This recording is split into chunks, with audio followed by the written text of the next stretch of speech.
नमस्कार। चलिए आज बात करते हैं ई-वे बिल के बारे में। ये जीएसटी सिस्टम का एक बहुत ही ज़रूरी हिस्सा है, खासकर जब भारत में सामान को एक जगह से दूसरी जगह भेजना हो। तो सबसे पहले ये सवाल, और ये सबसे ज़रूरी सवाल है क्योंकि दिन के आखिर में सारी बात इसी पर आकर टिकती है।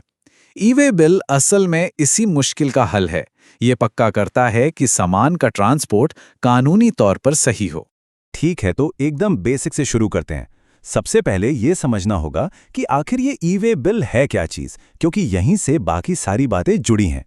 तो देखिए, एकदम आसान भाषा में कहें तो ये आपके सामान के लिए एक डिजिटल ट्रैवल पास जैसा है।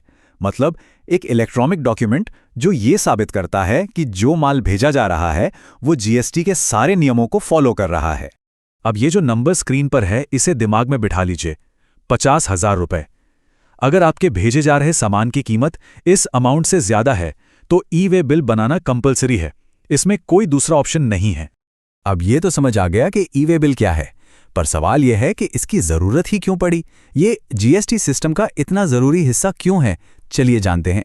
देखिए, इस सिस्टम को बनाने का मकसद सरकार और बिजनेस दोनों के लिए पारदर्शिता लाना है।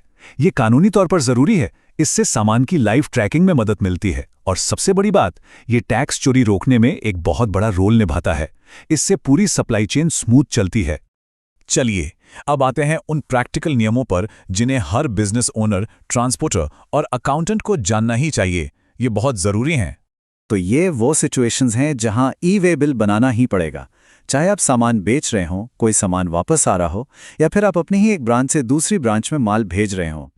अच्छा, अब ये कुछ नियम हैं जो पत्थर की लकीर हैं। इसकी वैलिडिटी दूरी पर निर्भर करती है। हर 200 किलोमीटर के लिए एक दिन। ये इसलिए है ताकि ट्रांसपोर्टेशन में फालतू की देरी ना हो। और हाँ, एक बात याद रखिएगा, इसे बनाने के 24 घंटे के अंदर ही कैंसिल किया जा सकता है। उसके बाद कोई चांस नहीं। तो नियम तो समझ लिए, अब बात करते हैं इसे बनाने के तरीके की। कैसे इसे फटाफट और बिना किसी झंझट के बनाया जा सकता है। ये सिर्फ 4 आसान स्टेप्स हैं, पर जानते हैं असली सीक्रेट क्या है? तैयारी। अगर इनवॉइस, ट्रांसपोर्टर की आईडी और गाड़ी का नंबर पहले से तैयार है तो ये पूरी प्रोसेस बहुत ही आसान और तेज हो जाती है। अब आते हैं सबसे जरूरी हिस्से पर, वो गलतियां जो आपकी जेब पर भारी पड़ सकती हैं। चलिए उन आम चूकों पर नजर डालते हैं जिनसे हर हाल में बचना है। सोच कर देखिए, बस एक नंबर गलत टाइप हो गया और आपका पूरा का पूरा कंसाइनमेंट ही इल्लीगल हो गया। ये छोटी सी दिखने वाली गलती भेजने वाले और पाने वाले दोनों के लिए एक बहुत बड़ी मुसीबत बन सकती है। यहाँ पर एक एक डिटेल का मिलना बहुत जरूरी है। ई-वे बिल पर दी गई डिटेल्स जैसे कि HSN कोड और सामान की क्वांटिटी, इनवॉइस और असल सामान से पूरी तरह मैच होनी चाहिए। जरा भी ऊपर नीचे हुआ तो अधिकारी सवाल कर सकते हैं। ये एक ऐसी गलती है जो अक्सर हो जाती है। गलत दूरी डालने का मतलब है कि बिल शायद माल के अपनी मंजिल तक पहुंचने से पहले ही एक्सपायर हो जाए, और एक एक्सपायर्ड बिल का मतलब है न होना। और ये नियम तो बिल्कुल तोड़ा नहीं जा सकता। ई-वे बिल हमेशा हमेशा माल निकलने से पहले बनना चाहिए, न कि रास्ते में या पहुंचने के बाद। इसमें कोई अगर मगर नहीं है, कोई एक्सेप्शन नहीं है। तो ये छोटी सी चेकलिस्ट हमेशा याद रखिए।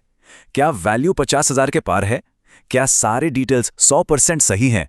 और क्या बिल गाड़ी चलने से पहले बन गया है? बस इन 3 सवालों का जवाब हाँ में होना चाहिए। और आखिर में ये सवाल, ई-वे बिल को समझना तो एक पड़ाव है, लेकिन क्या आपके बिजनेस की पूरी सप्लाई चेन जीएसटी के हर नियम का पालन कर रही है? यह एक ऐसा सवाल है जिसका जवाब ढूंढने के लिए आज ही अपनी प्रक्रियाओं को देखना चाहिए। इस पर जरूर सोचिएगा।